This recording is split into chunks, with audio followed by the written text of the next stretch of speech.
The NBA trade deadline has passed, and this will be the first episode of the Hoops podcast.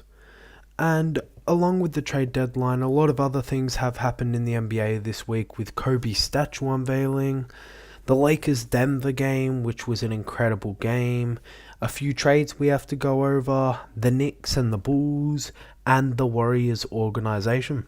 So let's get started into the thing that was keeping us all up this afternoon. The NBA trade deadline. First trade I want to have a look at, which was somewhat relevant, was the Sixers and the Pacers trade. Buddy Hield goes to the Sixers, and the Pacers get Furkan Korkmaz. He gets his wish at getting a trade away, and Doug McDermott. They also get 2 more second round picks.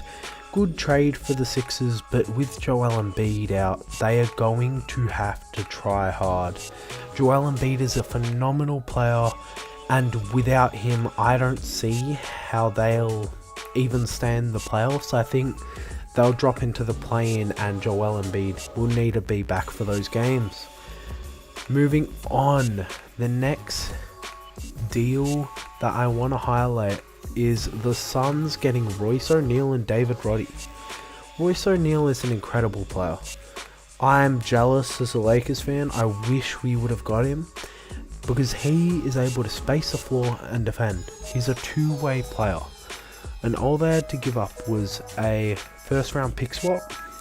They had to give up Metu Watanabe, Keita Bates-Diop, and 3 future second round picks. I know that's a lot and it sounds like it, but they get 2 very good role players, one in David Roddy and one in Royce O'Neal, and I think it's very worth it.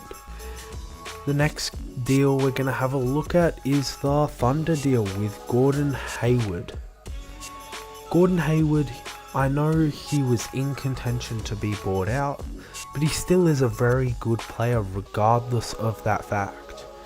Gordon Hayward's able to affect the game at 2 sides of the ball, even though his defensive impact hasn't been as good later into his career. He's still been able to average 15 points off the bench for the Hornets, and even though he's injury prone, he should be able to bring some experience to a Thunder squad that are the 2 seed and will make the playoffs, and I think Gordon Hayward will bring that playoff experience. Even though they had to give up Vasilije Micic, who they have had as a key rotation piece, and then it's been good for them, that's okay. They get Gordon Hayward, and I think it was worth it. Last deal we're going to cover off on, I think it was the biggest deal of the deadline, and when I mention these names you'll say it's surprising, because it is surprising. I expected DeJounte Murray to get dealt, but he didn't. And this deal was between the Knicks and the Pistons, and it was Alex Burks and Bojan Bogdanovic going to the Knicks, and the Pistons getting in return Fournier, Malachi Flynn, Quentin Grimes, Arishino, 2 future second round picks and cash considerations.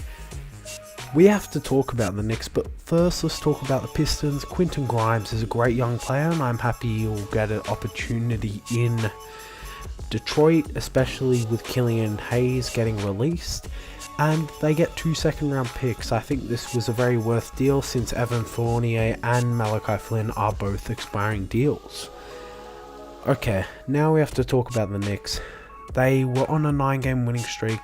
They lost to the Lakers recently, but they have been incredible. Even without Julius Randle, OG Anunoby, Mitchell Robertson, they're still finding ways to get wins, and they're incredible. Their defensive potential is crazy.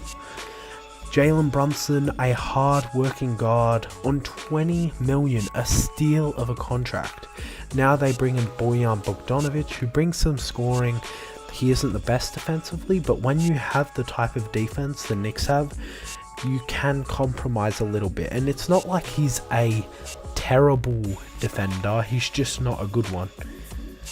Alec Burks, not a good defender either, but a knockdown 3-point shooter, which should help the Knicks with the losses of Emmanuel Quickley, RJ Barrett and Quentin Grimes.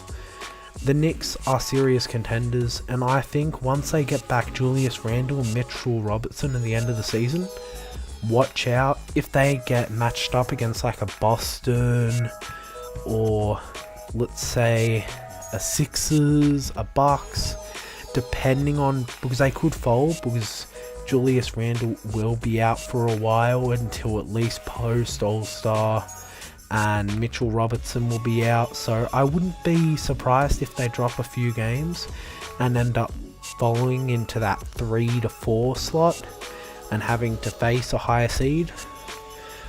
But regardless of that, I think you need to look out for the Knicks. The reason this deadline was quite boring was because sellers' prices were way too high. If you guys didn't see, Andre Drummond was requiring 3 seconds or a first, which is crazy. Alex Caruso was untouchable. The Hawks wanted Herb Jones from the Pelicans, and they wanted Austin Reeves, a first round pick, a pick swap, and more from the Lakers. So why was sellers' prices sellers' price too high? It's because there weren't a lot of buyers.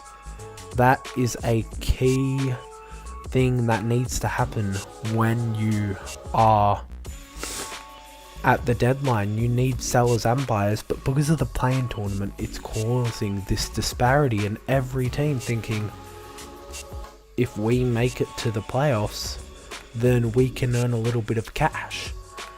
So everybody's still in the hunt because of the play-in tournament. As I said, the Bulls, they had DeMar DeRozan, Zach LaVine, Alex Caruso, and Andre Drummond, and they didn't sell any of them. And fair enough on Alex Caruso, fair enough on Zach LaVine, but you needed to sell Drummond and DeMar DeRozan. Unless the Bulls know something we don't, then they've made a grave mistake, as the Bulls are struggling at the moment. They're not a very good team. They're 23-27, and on top of that, the Bulls have 2 expiring salaries in DeMar DeRozan, and DeMar DeRozan doesn't want to re-sign because they haven't been able to come to a money figure. If you haven't watched Kenny Beecham's podcast, well, not even his podcast, it's just his video on the Kenny Ferrero channel, I'll link it below if I remember to, but he will talk about that a lot, and he goes on a rant about it. But even as a fan who doesn't follow the Bulls, I'm mad and frustrated for Hawks fans. I meant Bulls fans, because they needed to sell. Everybody. They needed to sell Caruso, they needed to sell DeRozan and Drummond. They just need to start the rebuild. They have a gem in Kobe White. He is a bowler, and he deserves to be able to be in a position where he can grow. And with DeMar DeRozan taking the ball out of his hands, will we ever see him reach his potential? I don't know. It's going to be a hard road for the Bulls from here, because I don't think they'll get anything back for Drummond or DeRozan. None of them will re-sign, and I don't think you'll be getting 2 firsts for Caruso. Maybe you'll get a first, but I think it's more likely that at the next year's deadline you'll probably just get seconds. Okay, with the Bulls and all that, if you're interested in watching another video, I have a video on how the Lakers beat the Celtics. Click right here.